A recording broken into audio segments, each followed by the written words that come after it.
Today on Carolina Week, the latest on the Parents' Bill of Rights and how that might impact LGBTQ students. And why one UNC doctor chose to sue the state over abortion restrictions. Plus, a pig on the run in Orange County. All this and more next on Carolina Week. From the UNC Hussman School of Journalism and Media, connecting Carolina's campus and community, this is Carolina Week.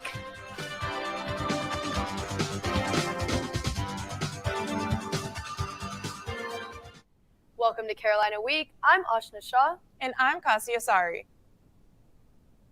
All in favor will vote aye. All opposed will vote no. The state Senate passed the Parents' Bill of Rights yesterday along party lines, with every Republican present voting in favor. Republicans say the bill protects the rights of students' parents, while critics call it an attack on LGBTQ youth by banning any curriculum on LGBTQ issues in K through 4. Here's what the bill's sponsor, Senator Amy Galey, said about the vote. I know that there is a very vocal, but in my opinion, small minority of people who do not support the bill. But the vast majority of people that I've talked to personally are in 100% agreement with the bill. And the bill would require teachers to let parents know if their child is changing their name or pronouns in the classroom. The bill now heads to the Republican-led House, where it's expected to pass. It will likely be vetoed by Democratic Governor Roy Cooper, sending it back to the floor for veto override votes. Legislators and mental health professionals met in Chapel Hill over the weekend for the 45th annual Legislative Breakfast on Mental Health. At the state's largest mental health policy meeting, health leaders and policymakers addressed solutions and gaps in mental health treatment. The largest topic of discussion, funding these programs. One legislator, Senator Sidney Batch of Wake County, said she supports paying social workers more to keep them working in public schools. Medicaid expansions also came up, with every legislator present saying that expanding Medicaid would be the key to securing more funding for mental health. GOP Senator Jim Bergen said he expects it will get done this session. Representative Wayne Sasser went even further, saying it could be done before April. A UNC researcher found a link between regularly checking social media and the way teenagers' brains develop. The new study suggests that children who grow up checking social media more often are becoming hypersensitive to feedback from their peers. For the study, researchers tracked 169 students from public middle schools in rural North Carolina over 3 years. The UNC Board of Governors makes decisions that affect the day-to-day life of Tar Heels, but they're also influenced by other state leaders. Carolina Week Stephen Schlink explains. Those officials include members of the state legislature, and a lot of it boils down to money and power. The North Carolina General Assembly is back for the long session, and this year partisan control of the Senate shifted to Republicans, who were elected into 30 out of 50 seats. In the House, coming one seat short of a supermajority, they got 71 out of 120. But what does partisan control of the legislature have to do with the state's public universities? In particular, it's about budgeting. That's Catawba College political science professor Michael Bitzer. If the legislature wants to allocate funding for a particular project, they are the ones that literally write the numbers into the line. In the most recent budget, the UNC system got more than $2 billion for the 2023 fiscal year. But this level of funding doesn't necessarily mean lower costs for students.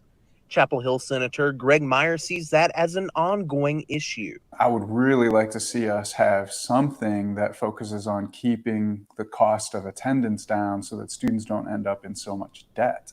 Funding in the budget also goes into creating new schools. The most recent one has been the School of Civic Life. Touted by the Wall Street Journal as a win against the university's liberal echo chamber, the UNC Board of Trustees-backed school is designed to be free from indoctrination. But that's not something Republican Senator Amy Galey and Meyer, a Democrat, see eye to eye. I think that having a school like that at Carolina will help students to learn how to disagree with tact and with respect for one another. I think that they did that largely for political reasons. The legislature's power extends beyond funding. I think the other big thing is the appointment power that they have over the governing board, which then oversees the system as a whole. The appointment process looks a lot different than it did under Democratic leadership, Meyer says. There was usually an agreement of what percentage of the Board of Governors seats were going to be nominees that the Republicans would support and what percentage would the Democrats support. That's why, moving forward, Senator Galey hopes to help build bridges between the parties. I really look forward to working to heal whatever wounds there are, build whatever bridges need to be built, because I do believe so strongly in the power and potential of our universities. Another of Galey's goals, strengthening the relationship between the UNC system and the state's community colleges.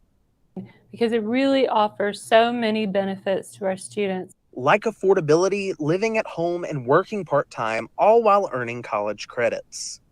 Another thing Meyer thinks the public should be on the lookout for: what the level of overall funding is to the system and whether it's going to help keep the cost of attendance down. As you're watching this, the UNC Board of Governors still haven't responded to our request for comment. Meanwhile, legislators are already working to build this year's budget, no inkling yet as to how much money will be given to the UNC system. In Raleigh, I'm Stephen Schlink, Carolina Week. More heat between UNC and the state. A UNC doctor is suing over access to medical abortions. CW reporter is live outside the U.S. District Court in Durham. Kelly, why is this doctor suing? Hi, Cassia. Yeah, that doctor's name is Amy Bryant. She's an OBGYN with UNC Health. And in the lawsuit filed on January 25th, she claims that North Carolina's restrictions on the abortion pill violate FDA guidelines. That drug is mifepristone. Previously, it could be prescribed by doctors and dispensed at local pharmacies. But after the overturning of Roe v. Wade, North Carolina began requiring that patients receive the drug in person at a clinic after mandatory counseling and a 72-hour waiting period. Now, Bryant's case is one of several across the country. In West Virginia, a very similar case was filed and on the very same day. And in Texas, there's a federal suit looking to overturn the FDA's approval of mifepristone, which could take it off the market entirely nationwide. We're expecting that decision sometime this week. I'll be following this case and taking a deeper look at abortion in North Carolina next time. But for now, in Durham, I'm Kelly Kendall, Carolina Week. Retired Congressman David Price will be on campus tomorrow to speak at an event hosted by UNC Public Policy. Price is expected to talk about the importance of American democracy and its modern threat. For information on how to attend, visit publicpolicy.unc.edu. University leaders are raising awareness about resources available to victims of stalking and how to recognize it in the first place. Last week, Stalking Awareness Month, or SAM, came to a close. According to the Equal Opportunity and Compliance Office, stalking can take many forms and can often be associated with following, lurking, and spying, but can also be carried out through technology like social media. The EOC office says that even though the month is over, people on campus are encouraged to document both unwanted contact or behaviors to use as evidence if they decide to report something or someone. Big changes could be coming to the UNC Health system, but it'll all depend on the Chapel Hill Town Council. UNC Health proposed a new plan to expand on East Town Drive, hoping to add between 8 to 10 new buildings over the next 25 years. The healthcare system cited a need for more outpatient space to provide better care for its patients. Pending the Town Council's approval by June, construction would begin this summer of 2024. It's time to have a chat about ChatGPT, the AI chat box that generates human-like responses based on user input. But how can the technology impact students? CW reporter Sarah Choi has more. If you've been on the internet recently, you've probably heard of ChatGPT.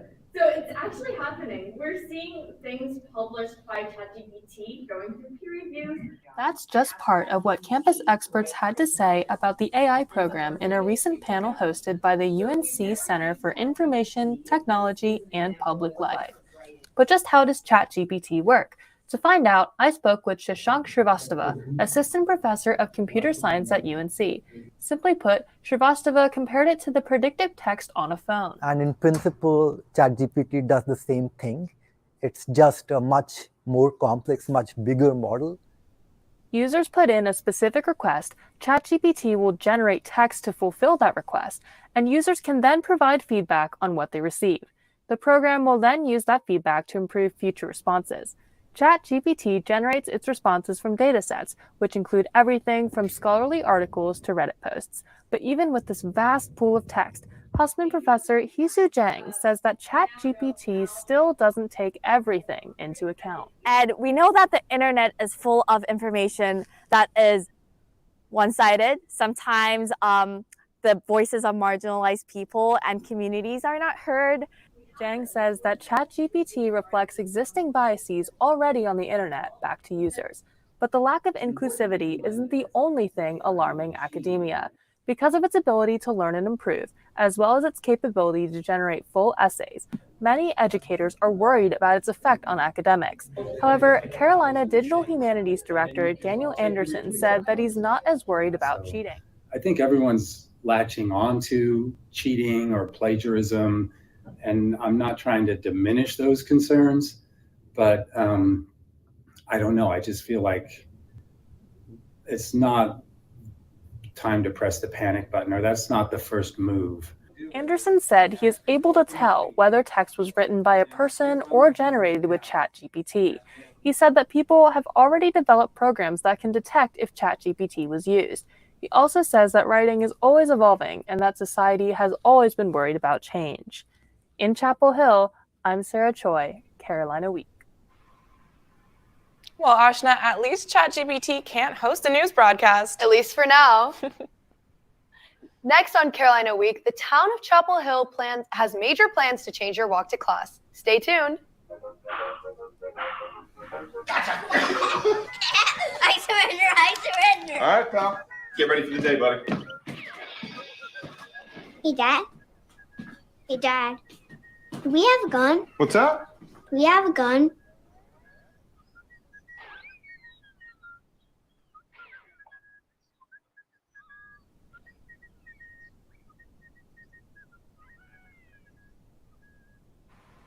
Welcome back to Carolina Week. We have an update on some aesthetic changes coming to Chapel Hill. The town of Chapel Hill approved $2 million in funds to improve its downtown streetscapes. CW's Victoria Osborne tells us what this means. It's improving things that would normally go unnoticed, like these traffic light poles on the intersection of Columbia and Franklin Street. Chapel Hill Mayor Pam Heminger says Chapel Hill's busy streets like Franklin, Columbia, and Rosemary will be the focus. Light poles at the corner of Franklin and Columbia are still wooden and are holding up by guide wires, which kind of restricts pedestrian movement on those corners. We will apply those monies towards getting the metal mast arms, which are safer and better. But it's not just streetlights and traffic signs. Accessibility will be key to the project too. Here is Celicia Jimenez, a human and development family coordinator, says the accessibility priority is important. Improvements for any ground on the sidewalks, especially where people are there's a lot of foot traffic, wheel traffic. It's really important that we make sure everyone has the opportunity to get where they need to in a timely manner. These improvements are all part of the town's enhancement plan, where in the spring, town leaders will identify what these infrastructure needs downtown has. Christian Bacom, the owner of Four Corners, tells us some improvement ideas. It just needs some love. You know, it needs, like, the buildings need to be cleaned up, and I think the sidewalks need to be cleaned up. Until the study is completed, improvement projects should be put on hold to make sure the design will interfere with other projects. In Chapel Hill, I'm Victoria Osborne, Carolina Week. If you're rolling down the improved streets, scooter owners beware. Last Friday, UNC police notified the Carolina community about a string of electric scooter thefts. In the Alert Carolina message, UNC police say they received 3 reports of stolen scooters last week. The thefts happened at multiple places across campus, but police say they have not ruled out the possibility of these incidents being related. They recommend scooter owners lock up their vehicles and remind them to register their scooters at move.unc.edu. Soon, there will be a new face in Chapel Hill government. Brittany Waddell is the next planning director of Chapel Hill. According to the town, a role that's been vacant since December. In her new role, Waddell will oversee things like town development projects, land use, historic preservations, transportation, and connectivity policy. A UNC alumna, she previously worked as the assistant planning director in Raleigh and has had 2 decades of planning experience across the state. Waddell's first day on the job will be Monday. Chapel Hill may need to increase their taxes this year to cover the $60 million in critical need repairs and core services. This is one of the 3 hard truths the town is facing with their budget in the next 5 years. Town council members believe these proposed cuts and tax increases are long overdue and anticipate hardships ahead. Now for some sweet news. Crumble Cookies on Franklin Street is having its grand opening this Friday. The national cookie chain has gone viral on social media for its massive cookies that change flavors each week. Now, instead of driving all the way to Durham, locals can get their cookie fixes at 133 West Franklin Street. Crumble Cookies doors will open at 8 a.m. Ashna, it has been a while since I've walked down Franklin Street, and I feel like so much has changed. I know. I can't wait to try out Crumble, and hopefully if the weather gets a little bit better, maybe we can go on Friday. So Corey, tell us a little bit about what the weather is looking like for this weekend. Yeah, guys, just like the Crumble Cookies, the weather today is going to be sweet. Nice and warm into the low 70s. It's February, but it certainly doesn't feel like it. And it's going to feel like it here on your walk to class here, especially if you're out and about. You can see here in the low 60s, and it's going to be increasing quickly to the 70s in the afternoon, and only getting to 65 around the time the sun sets. But there'll be a big difference here. You're going to see that this weather's going to change. It's going to get a lot rainier here in the next few days for your Saturday and your Sunday and your weekend here. Sunday, the chance of rain just increased a little bit. So this rain map's going to increase a little bit. Even without that Sunday chance, you can see the purples and pinks here just south and east of where we are, maybe even looking at 2 inches in with the Sunday rain event and precipitation event, possibly even a little bit more than 2 inches. But if we zoom out and look at the scope of the next 5 days today, you can see is the nicest day in terms of how clear it's going to be, how warm it's going to be. You see the cloud cover increase. You see the rain chances come about here on Friday and cooling down significantly on Saturday and Sunday as well. But one update to Sunday, overnight we've had a drastic change in the models showing the chance of rain increasing, the temperature decreasing, making a wintry mix, and maybe even a little bit snow possible on Sunday. I want to sound like an alarmist here, but there's a lot of factors going in the way that it is very, very much possible. So make sure to check your forecast here as it gets closer. However, we could see that weekend cool down won't last long. Once again, we'll have the warm temperatures come back to the region. A lot more temperatures that we've had today going to be coming once again next week, making it very, very mild. So a quick snap back to reality during the weekend with the cold. We're back to unseasonably warm temperatures next week, guys. Back to you. So with this whole wintry mix in the middle, I think maybe we should wait to visit Crumble until next week. Yeah, I'm not sure if it's really worth the hype. Stay tuned for more sweet news in sports after the break. Last week, Brandon met a girl on a dating app. One day after work, he finally found the courage to ask her out. No answer. He started to panic. Was he being too pushy? Maybe it was too... Hey, sorry I didn't respond. I was driving. I would love to go on a date. How does tonight sound? Brandon tried to play it cool, but inside he knew a girl so smart, so responsible, she must be a keeper. Even though the Tar Heels lost on Blue Devil territory, it was still a win for restaurants and bars on Franklin Street. Fans visit from all over, and popular spots on Franklin get a lot of foot traffic, according to Matt Gladek, Executive Director of Chapel Hill Partnerships. In fact, Gladek says the town sees 10 to 15,000 more people than normal, playing a particularly big role in the town's economic impact. Here's what one restaurant's manager had to say. When we win, everyone's celebrating, so we stay open a little later, and we can make a lot more money during that time. Let's check in with our sports anchor Olivia Mundorf to see if our student athletes saw as much success as Four Corners did. Thanks, Asha. Carolina basketball has fallen far from the preseason #1 ranking, with losses to the Blue Devils and the Deacons in the same week. But first, let's talk about the women's team. After having an 8-game win streak snapped on Sunday, they'll try to bounce back on Thursday at Syracuse. The offense will need to regain its footing following a disappointing 55-point showing on Sunday.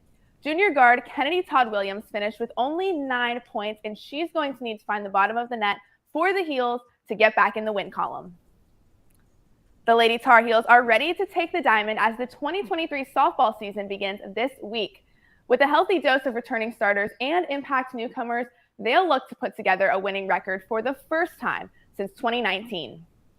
The Tar Heels will begin their season in the Puerto Vallarta College Challenge, competing against top 25 teams Ole Miss and Oklahoma State. They'll be led by senior outfielder Bree Stubbs. She hit a .355 batting average last season and didn't record a single error in center field. In the circle, sophomore Lily Bax will be returning after having the most appearances on the team in 2022. They should be a fun group to watch this year in Anderson Softball Stadium. Trying to avoid a third straight loss, on Tuesday, the men's basketball team traveled to Winston-Salem to face off against the Demon Deacons.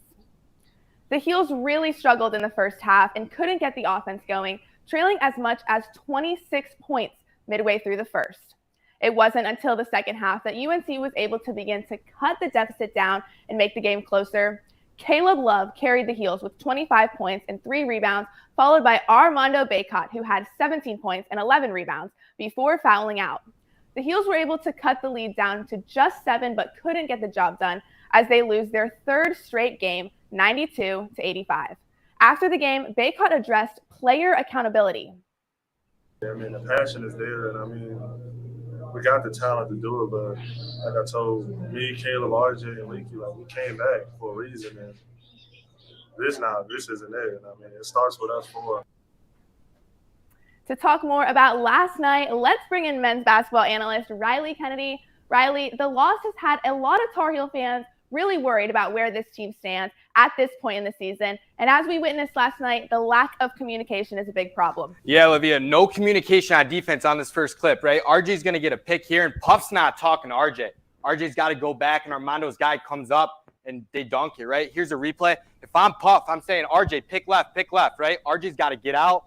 Armando's guy comes up. Armando and Puff don't talk. Armando guy, he dunks it. That's just a lack of communication, right, on defense. And the next one is getting beat in transition, right? Good offense, Olivia, but just bad defense, right? Caleb starts a break from Pete. That's amazing offense. Wake Forest inserts the ball, and they're up and going, right? And that's an and one. Tyler Nickel doesn't get back. You're going to see a replay here. Pete does an amazing job to outlet it to Caleb, right? Caleb got that one-on-one matchup, drives to the rim. But look at this. 1, 2, 3, 4. 4 UNC guys, they don't get back. If I'm Tyler Nickel, I'm dropping in that hole, right? Pete doesn't step up. I mean, that's just an and one foul. And the last one is just situational awareness. And this is RJ Davis. Less than 2 minutes left in the game. Why is RJ pulling up from here? They're down 9. This just can't happen, right? If you're UNC, right? Here's a replay. I mean, Pete's going to come up, right? Why is Pete setting the pick? If you're down low and if you're Pete, it's wide open. You got Puff over here. You got Caleb calling for the ball. If Pete goes down there, that's just an easy bucket, right? But RJ pulls the trigger. That's just situational awareness, and that's just something UNC has lacked with, Olivia. I agree. Well, thanks, Riley. The Heels are going to need to start winning some games if they're going to be playing in March. And their first chance to get back in the win column is Saturday against Clemson, back in the Dean Dome. Sports Extra will be back on Friday to preview that ACC matchup and another weekend of Carolina athletics. Meet the scan, a simple procedure whose mission is to detect lung cancer early.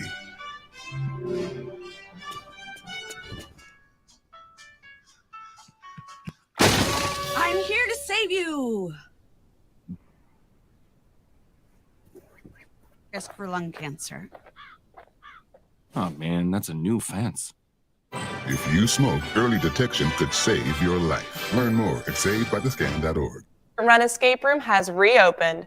Chapel Thrill Escapes was created in 2019, and after a break at the height of COVID-19, CW's Lauren Levitt says renovations are finally complete. Kasia, I'm in the basement of Cobb Residence Hall in the Ramses in Wonderland Escape Room. Everything you see around me is entirely student-built and designed. And after a very successful resident week, the room will be back open tomorrow. If you want to join in on the fun, the room runs Thursday through Sunday. On-campus students pay $12 and off-campus students pay $14. Back to you guys. Students aren't the only ones getting lost and found.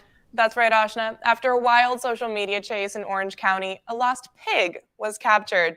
Now the pig needs a new home. And while the pig is not yet available for adoption, Orange County Animal Services has plenty of other pets looking for forever homes.